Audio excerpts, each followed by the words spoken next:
Oh yeah, how's everyone doing? Good. I hope you're doing well. So, when have you ever known a time in our history, in man's history, where he's not been either learning warfare, teaching warfare, cultivating warfare?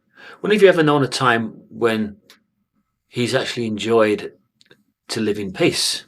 Because I can't remember anything. I mean, I know I was only born in '63, but they reckon that there was a survey done, and I think it only attributes to about 35 days where they go right back into man's history. I can't recall how far back they go, but they do go back to a particular year in man's history and then calculate how many days of actual peace were in the world up until the later period of when the survey ends.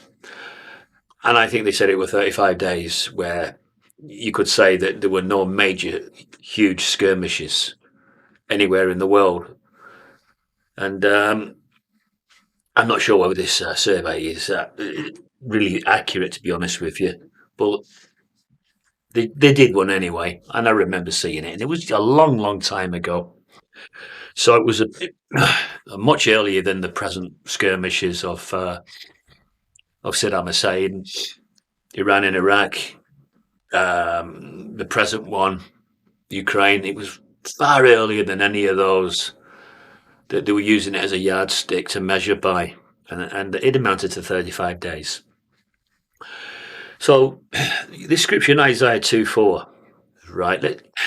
I think the timing on this, put my glasses on, see it a bit better then.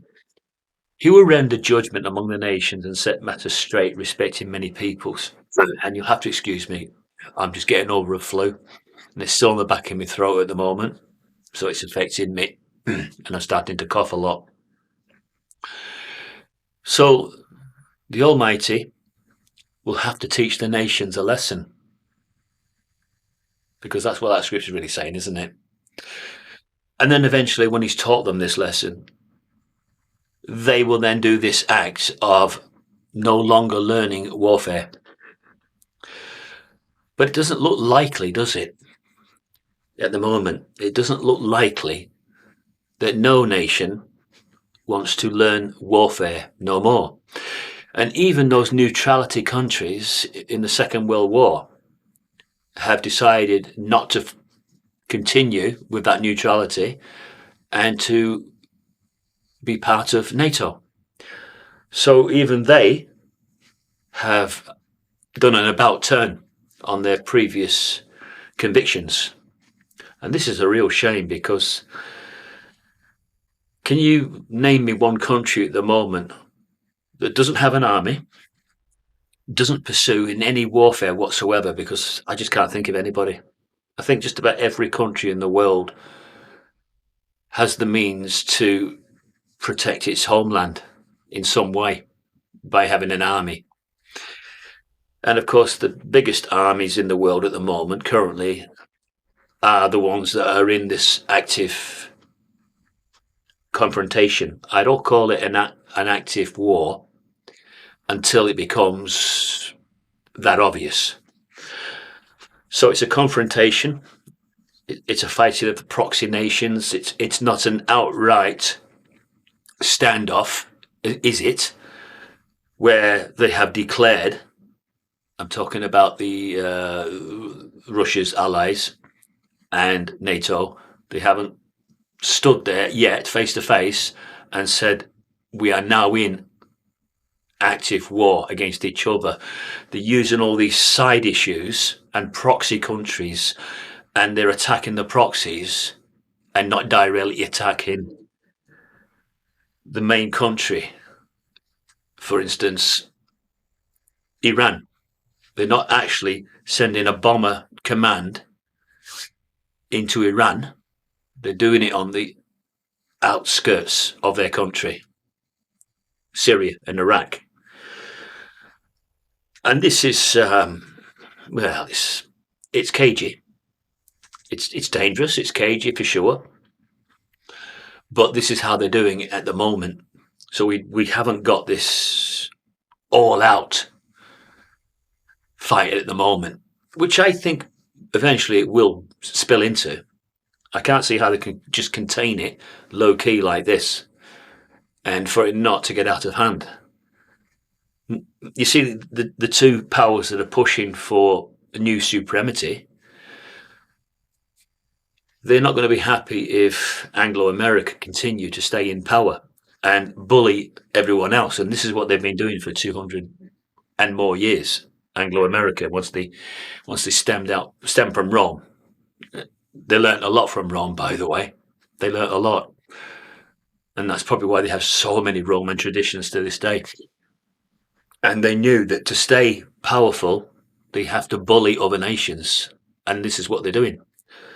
So they're currently bullying and sending bombers. Some are saying that they're sending these bombers direct from the United States to bomb specific targets that they believe are financially backed by Iran. So these are Iran's proxy fighting nations that indirectly do support Iran and do have this outright hatred for Israel and the United States, and I guess those that are supporting the United States, that'll be us as well, the UK. So they'll have a hatred for us as well. How far this hatred will actually go in the end is anybody's guess. But the scripture in Isaiah 2:4 is a promise, isn't it? Well, I guess it's a promise that he will render judgment among the nations and set matters straight respecting many peoples. So what does that mean? Is it as obvious as you read it, that he'll set matters straight respecting many peoples? Will he teach them a huge lesson because they failed to learn war no more? I would like to think that is coming. They had the chance to throw down their guns, to throw down their swords in a symbolic way. They had the chance to pursue peace, and yet they did not want to do that. And so a superhuman force in the form of God's messianic kingdom will be the one to show them the folly of their ways and for pursuing warfare for all these years.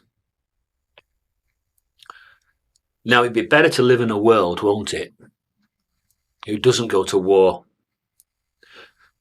In fact, it'd be better to live in a world where you can always rely on your fellow brother. You might live in the next field to you because you might then, you be a farmer living off the land. And so you can rely on help from your brother and not judge your brother, but live in peace with your brother. Well, that's what's coming. That's God's righteous new order. That nobody will be in fear. Nobody will look upon their fellow brother and want to do him harm. Everybody will be equal under the Messianic kingdom. And people will live on their own land. And they'll eat to their content through the hard work that they'll do on that land to cultivate it and to keep crops. And there will be no imbalance of power. And that's Isaiah 2:4. That's what's coming. And it's all because they did not want to stop going to war when they had the chance to learn war no more. They just continued to learn war.